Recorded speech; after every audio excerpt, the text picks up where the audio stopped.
En el 94, cuando el presidente Ernesto Zedillo entonces, pues dio un golpe de Estado. Un golpe de Estado porque prácticamente eliminó el Poder Judicial y solo dejó un ministro, que era Guinaco. ¿Por qué? ¿Por qué se dio ese golpe? Y que además los legisladores aprobaron, dicho sea de paso. ¿Por qué se dio ese golpe? Pues por las críticas severas a la corrupción imperante y al influyentismo que existía entonces en el Poder Judicial. Y se redujeron los ministros, se construyó el nuevo andamiaje que ahora es el Consejo de la Judicatura y la Corte.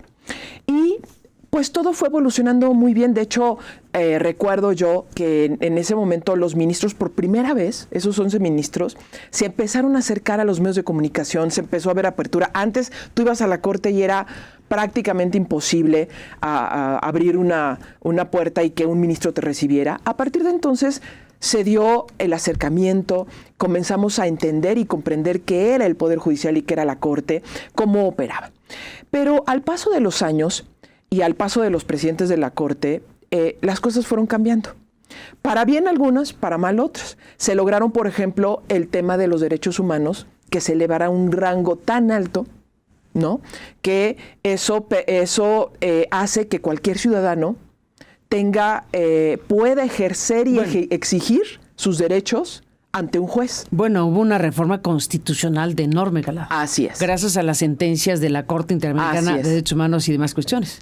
¿Te acordarás? Un cambio de paradigma. Te acordarás incluso el caso de Aguas Blancas, que fueron a investigar a los ministros y que cuando se dieron cuenta los políticos la dimensión que podía tener que ministros investigaran casos, se lo quitaron, una facultad que se los quitaron. Porque ya estaba la CNDH, dijeron. Así es, sí. Pero pues bueno, ya se llamaba. Bueno, esa evolución fue muy positiva.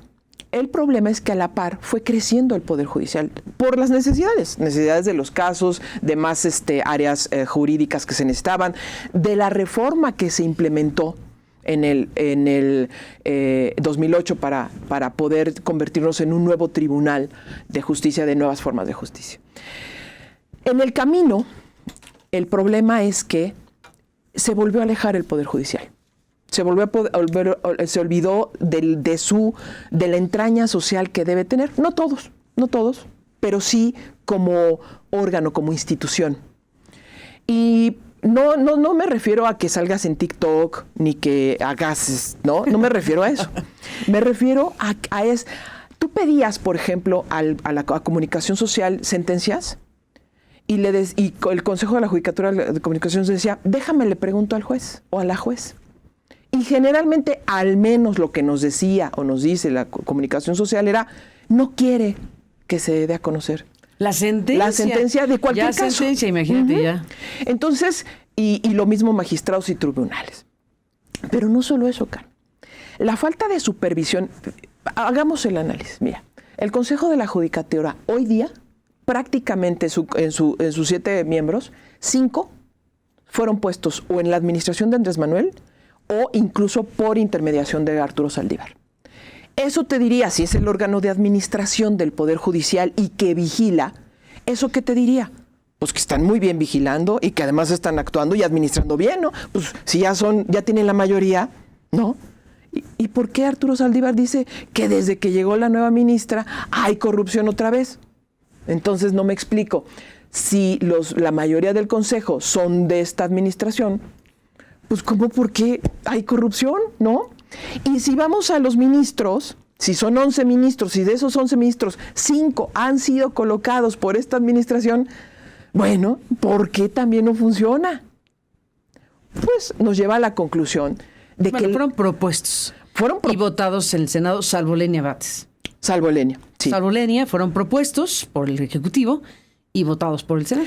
Eso te llama a decir que al ser puestos en esta administración me refiero porque pues hubo mayor crítica, mayor análisis, una visión distinta de este nuevo proyecto de nación. Entonces los que llegaron debían responder a esa nueva visión, no que dejaran de ser autónomos, no que fueran tapetes del gobierno.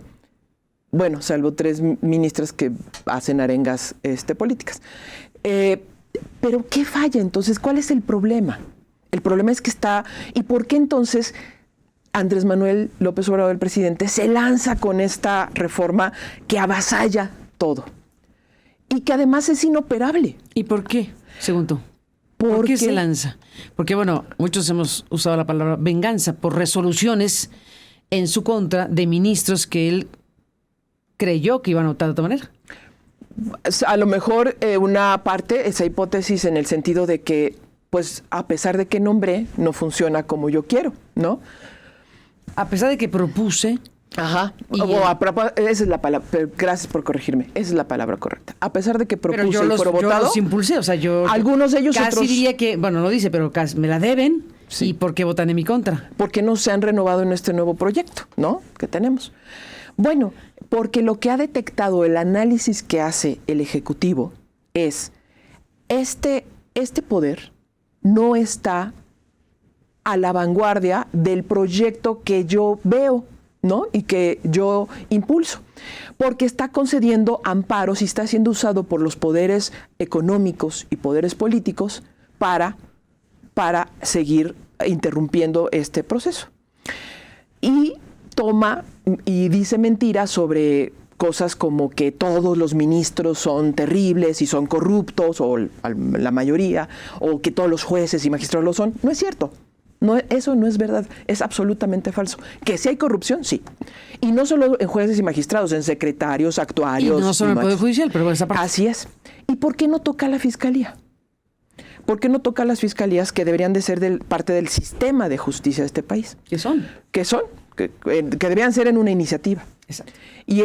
Porque sí le funciona como está operando. Le funciona porque sí le hace caso. Le funciona porque no hace nada, ¿no? Porque pierde los casos, ¿no? Y porque es más fácil culpar a un juez o a un magistrado de resoluciones equivocadas o erróneas que a la fiscalía. Bueno, ¿por qué eleva tanto el costo el presidente, institucionalmente hablando? ¿Y por qué el legislativo también está dispuesto a elevar tanto el costo y llegar a la confrontación que al menos, no sé tú, Carmen, pero yo en mi vida en mi vida profesional, había visto esta confrontación de poderes? No, así no. Nunca. No, un choque de trenes tremendo. No. Que además no ha terminado, porque si colocamos el escenario de que es aprobado, que logran por arte de magia la mayoría en el Senado, los 86. Y va avanzando el proceso, pues va a tener que ser el Poder Judicial el que también dirima las diferencias. Entonces, el papel del Poder Judicial hoy día, confrontándose de manera directa con los otros poderes, está generando una crisis también. O sea, es decir, ¿por qué llevarlo y elevarlo a tal nivel? Yo creo que todos cayeron en la trampa de Andrés Manuel López Obrador, en esta provocación, ¿no? Primero llegó tarde el Poder Judicial, llegó muy tarde a exponer, a decir, ¿no? A resolver. Qué bueno que hay esta sacudida, porque ver a los integrantes del Poder Judicial tomando conciencia de esta sociedad de la que necesita su respaldo está bien. ¿Cuáles son los riesgos? Los riesgos no solo es que sea inoperable, el que sea inaplicable, sino el costo que va a tener con Estados Unidos. Es ahí donde hablábamos incluso en una mesa pasada con Anabel, que podríamos empezar a ver filtraciones sobre casos, sobre corrupción, ¿no? ¿Tienen a Mayo? Exacto. O sea, exacto. ¿Quieres cambiar de tema? Pues, okay. Exacto. El costo está siendo muy elevado. Al final es una lucha de élites. Aquí estamos viendo una lucha de élites. Y donde el costo real no lo va a tener Andrés Manuel, lo va a tener el legislativo y en consecuencia la sociedad. ¿Cuál es el siguiente escenario, Carmen? Y con esto me detengo. El siguiente escenario es cómo se va a aplicar, en todo caso, una reforma de esta envergadura. Y si no se aplica, es decir, si no se aprueba, ¿cuál va a ser el otro escenario? ¿Va a ser de desestabilización? ¿Va a ser de ingobernabilidad? ¿O de cuál va a ser la opción que tomen?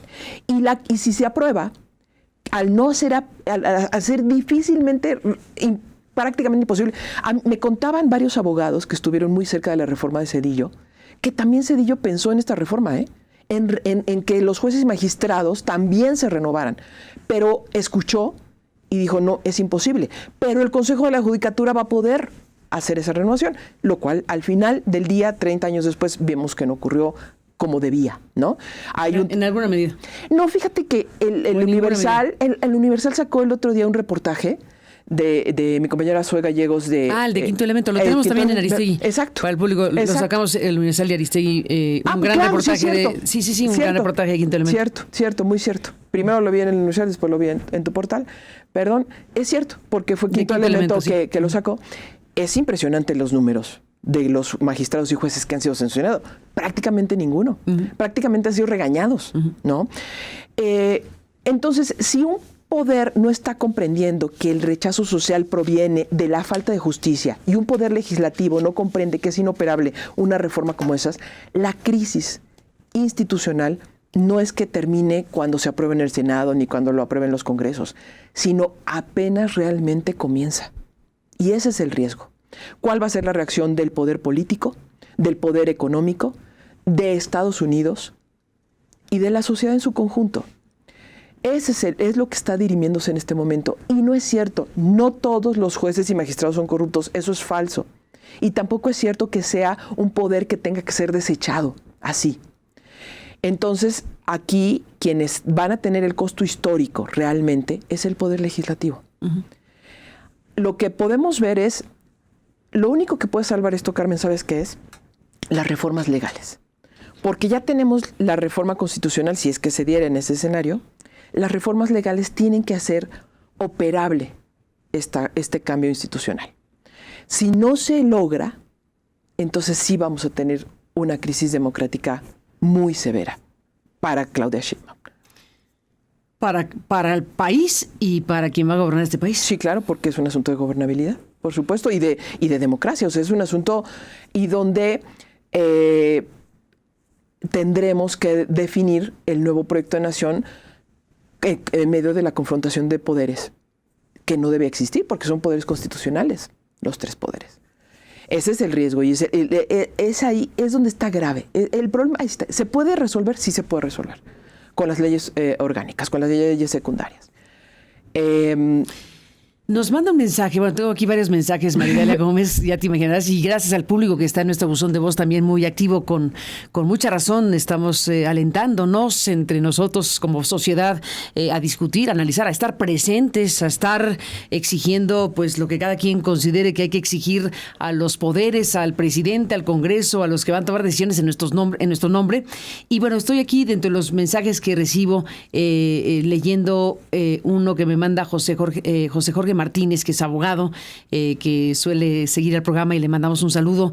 Y José Jorge Martínez me dice lo siguiente: cuando Zedillo dio lo que tú llamas el golpe de Estado técnico, no fue al Poder Judicial, sino solo a la Suprema Corte de Justicia. El ministro Aguinaco, hay que decir que José Jorge es hijo de alguien que fue ministro de la Corte. Claro. Y entonces, bueno, nos dice José Jorge: cuando Zedillo dio el golpe de Estado técnico, no fue al Poder Judicial, sino solo a la Suprema Corte de Justicia. El ministro Aguinaco fue uno de los nombrados en la nueva Corte. Así es. Y los dos que repitieron para ser nuevamente nombrados fueron Juan Díaz Romero y Mariano Azuela. Así es. Y luego dice, pues, ojalá que yo pudiera participar para compartir mi punto de vista y mi visión del Poder Judicial y de la propuesta de reforma, pues obviamente por la cercanía con su papá, porque es hijo de quien fuera ministro de la Corte, y también porque... Sí. Y porque también asesoró, nos dice José Jorge, asesoró al ministro presidente Ortiz Mayagoitia. Así que bueno, lo invitamos y vamos a organizarnos con José Jorge Martínez para que nos dé su punto de vista y análisis. Ya hoy no, porque estamos en la parte final, pero lo organizaremos para poder escucharlo al aire y en vivo. Así que gracias, José Jorge, por este comentario y esta información que nos agrega a lo que está diciendo Maridalia Gómez respecto a lo que sucedió con Ernesto Zedillo, efectivamente como presidente en aquel entonces, pues con lo que trastocó efectivamente al Poder Judicial al haber ocurrido lo que ocurrió con la Suprema Corte de Justicia de la Nación. Así que seguiremos hablando, Maridalia. Gracias por estar aquí. Y bueno, con una pequeña cosa, Carmen, venga. Que viene. Totalmente lo que dice él, pero solo que en la conformación que había la Corte era el representante del Poder Judicial, o sea, era la cabeza del Poder Judicial, por eso tan importante. En unos días ya se va a conocer las designaciones de los secretarios de Marina y de la Defensa. en medio de toda esta vorágine, los nombramientos de Claudia Sheinbaum para la próxima administración son también clave en este juego de este ajedrez. Exacto. Entonces, es importantísimo y bueno, confiemos que será Claudia Sheinbaum Pardo quien decida a los futuros secretarios de la Defensa y de la Marina. Sí, que con sea cabalidad ella. Plena. Así es, porque van a ser quien la acompañen y quien va a ser... Oye, y con el poder que tienen. Exacto. Y si estas reformas continúan y el presidente logra su propósito de antes de irse en este septiembre, ¿qué palabra le ponemos a este septiembre? Porque ya muchos dicen septiembre negro, pero ¿qué palabra le quedaría a este septiembre? Pues mira, septiembre, desde el 19 de septiembre del 85 es de temblores. Pues sí, es un septiembre de temblores en México. Terremotos. Septiembre es Día de la Patria. Bueno, en muchos sentidos mes de la patria, mejor dicho. En muchos sentidos lo es, lo seguirá siendo y ahora con mayor razón estamos hablando del mes de la patria y esta patria que se estremece frente a esta circunstancia que estamos viviendo y los escenarios que estamos aquí analizando y vislumbrando. Así que lo que dices es importantísimo. Está por definirse efectivamente y anunciarse quién va a quedar quién va a quedar al frente de la Secretaría de Defensa Nacional y de la Marina, y ya están los nombres. Ya están los nombres. ¿Y ya te lo sabes? Algunos. Uno sí, casi confirmado. Se vale decirlo cuando uno tiene como el 80%. Yo diría que si estamos discutiendo que las 2/3 partes del Congreso es 86, 85.3, casi sí. Bueno, ¿cuál es la versión que tienes? Versión de las cosas. ¿Se dice qué? Se dice que sería el general Trevilla, Ricardo Trevilla. Ricardo Trevilla. Así es, en la Sedena. Y en la Marina todavía no tengo el nombre porque hay dos que están como... ¿Qué son? Finalistas. Ese sí está más complicado. ¿Qué decirlo? Sí, decirlo. Porque... ¿Se puede decir los dos o ni siquiera? No, mejor no, porque... ¿Qué tal por decirlo? ¿Les quito la oportunidad? Por hacerme la maldad, dicen que no. Por hacerte la maldad, pues sí que pero no. Pero Trevilla es el más fuerte en la Secretaría de la Defensa Nacional, lo que tiene muchísimo más poder que la Marina, dicho sea de paso, ¿no?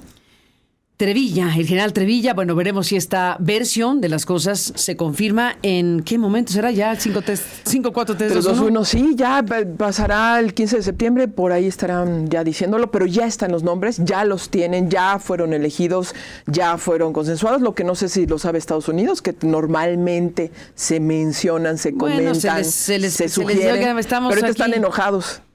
En pausa, dice, bueno, como si se pudiera poner pausa. A México, España, o pausa a México, Estados Unidos. Sí. O sea, párense todos porque yo lo digo, entonces pausa. No, pues, como el juego de los encantados que sí, jugábamos de niños. Imagínate, eso es muy complicado. Pero bueno, Maridalia Gómez, gracias por estar aquí esta mañana. Gracias por tu análisis y por poner en perspectiva lo que es esta discusión sobre el tema del libro de Carla de la Cuesta. Así es. Y la decisión del INPI y lo que has explicado. Y bueno, pues estamos aquí siguiendo de cerca la respuesta que dio, la réplica que nos envió la representación legal de Gloria Trevi y los demás asuntos que hemos aquí abordado. Gracias por estar aquí, Maridalia. Al contrario, muchas gracias.